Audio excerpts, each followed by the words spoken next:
This episode is dedicated to Generation X from a renowned clinical psychologist. Please subscribe, hit like button and the bell, and comment below to share your thoughts. Here we go. In defense of Generation X. Okay. Enough is enough. Modern American culture keeps stereotyping the 1980s. This is happening because the Millennials, those born after the year 2000, have no idea what occurred during the 1980s. First, people who grew up during the 1980s are called Generation X. I have absolutely no idea what the letter X means, so please don't ask. Secondly, the internet didn't exist back then the way we think of it today. Computers were incredibly stupid and often cost $1,000. A variety cheap home computers were developed around 1983, such as the Apple Commodore 64 and IBM PC Junior, but these were essentially word processing machines. If you wanted to play a computer game, there are places called arcades in shopping malls across the United States. It cost 25 cents to play an arcade game. Needless to say, many children went poor using these machines and often developed panic attacks once they ran out of quarters. This psychological phenomenon was called Pac-Man fever. Third, cell phones existed but were ungodly large. Only businessmen used them. If you wanted to call someone, there were telephone booths and machines almost everywhere. They also required a lot of quarters. Parachute pants were made specifically to hold massive amounts of quarters. 4. Everyone was afraid of a nuclear war with Russia. Russia during the 1980s was a communist nation. They also hated Americans. Most grade school children expected a nuclear holocaust to occur during lunchtime at school. Once again, I have absolutely no idea where this assumption came from. But everyone believed it. 5. High school students always wanted to get laid but never did. I don't think has changed much over the past 40 years. 6. More music genres were developed during the 1980s than any decade past or since. Punk rock, new wave, techno rock, and rap music, only to mention a few. 7. Reaganomics worked, until the stock market collapsed in 1989. Or around that time. 8. Libraries used index cards to find books rather than a computer. 9. High school kids were permitted to take cigarette breaks between classes. Smoking was considered very cool and drew great respect from others. Most of those people are dead now. 10. Scary movies were extremely popular during the 1980s. However, most movies were uninteresting, goofy, or just simply stupid. 11. The higher your hair, the closer to God, was a popular saying. Hair gel and mousse were universally praised and important commodities. 12. Sex education classes were invented, and condoms were widely distributed by teachers. Teenage pregnancy was a great concern during the 1980s. However, since no one was actually having sex, the condoms were utilized as balloons. 13. Everyone wanted marijuana. Kids who had stoner friends were a valuable asset. Whiskey mixed with Coca-Cola made flirting with girls easier during high school dances, until you vomited on someone, which completely destroyed your reputation. 14. Everyone was called dude. Hey dude, how are you? I'm fine dude, want to watch a Betamax movie tonight?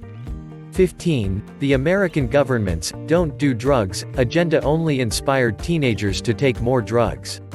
Apparently, they never understood what the phrase teenage rebellion meant. 16. Children developed a sociological caste systems to identify one another. These groups included nerds, geeks, jocks, cheerleaders, goths, tramps, loners, and stoners. It was strictly forbidden for these groups to interact with one another. Lastly, we didn't take life so seriously than today's generations. Everyone back then knew what the AIDS virus was, but since it only affected homosexuals, kids were not concerned. Of course, when non-homosexuals started dying off, that perception changed quite rapidly. Same-sex marriages were unknown. To understand these cultural attitudes, you have to understand what the term political correctness actually meant back then. Generation X children were taught to fear others. Anyone who appeared or acted differently was considered abnormal. Fortunately, these negative aspects of 1980s thinking have largely disappeared over the decades. In other words, we grew up and matured into well-rounded individuals. We, like all American generations, changed with time.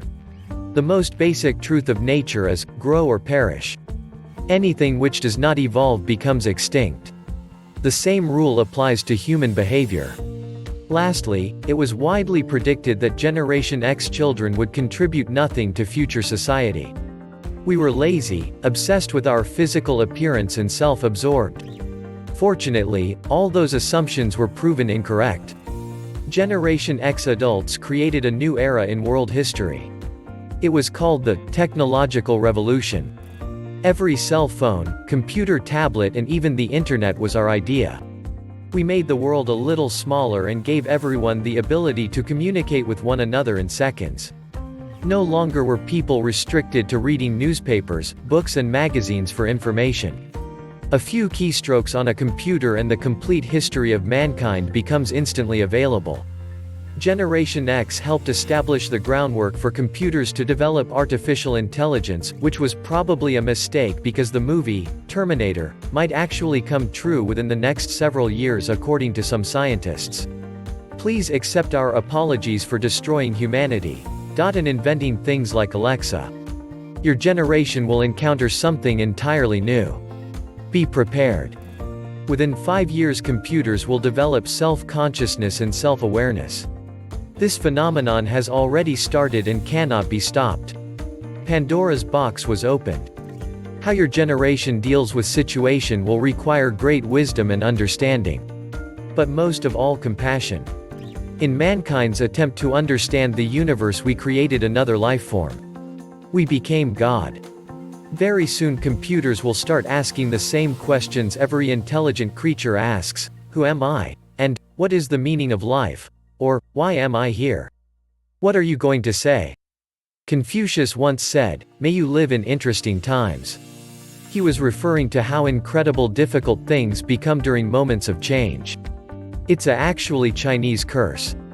If life was boring, everyone would be safe. Nothing new can harm you. If life is interesting, be prepared for strange things to occur. Like a United States president attempting to overthrow the government and turn America into a totalitarian dictatorship, or a bioengineered virus killing off millions of people on Earth. Sound familiar? Thank you for being with us to the end. You can be anywhere in the world now and you chose to stay with us. We truly appreciate it.